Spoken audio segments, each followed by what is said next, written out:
अल्लाह ने कुरान में नहीं कहा कि 60 रोजे रखो एक के बदले में, अल्लाह ने कहा इतनी ही गिनती पूरी कर लो। तो भाई अल्लाह ताला ने साफ कह दिया एक के बदले में एक ही रोजा रखना है आपको कज़ा करने के लिए। अल्लाह ताला ने दीन के अंदर आसानी रखी है। या मौलाना मौलवियों ने दीन को टफ बना दिया, इतना टफ बना दिया कि लोगों के लिए मुश्किल हो चुका है, लोग चलना छोड़ चुके हैं दीन के ऊपर। दीन के अंदर अल्लाह ताला ने आसानियां रखी हैं, तो आसान तरीके को अपनाएं जो अल्लाह ताला ने आपके लिए सहूलत रखी है दीन के अंदर। अगर छूट जाते हैं किसी मजबूरी से, बीमारी से, सफर से या लड़कियों के हैज की वजह से, तो वो बाकी के दिनों में गिनतियां पूरी कर सकती हैं, जितने रोजे छूटे हैं उतने ही, एक के बदले में 60 नहीं।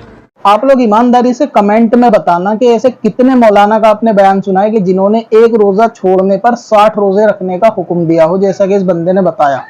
यानी इस जाहिल आजम को यह भी नहीं पता कि वो रोजा तोड़ने का कफारा है, 60 रोजों का, रोजा छोड़ने का नहीं है। रोजा छोड़ने पर मुसलमान एक रोजे का एक ही रखता है आज तक। यानी मसला खुद गलत बता रहा है और उलमा पे ही भौंक रहा है उल्टा। तो देखो ये हाल होता है कि जब बंदा डायरेक्ट कुरान हदीस लाके खुद ही मसले बताने की कोशिश करता है और उलमा से दूर करने की कोशिश करता है, तो जैसे इस वहाबियों का हाल है।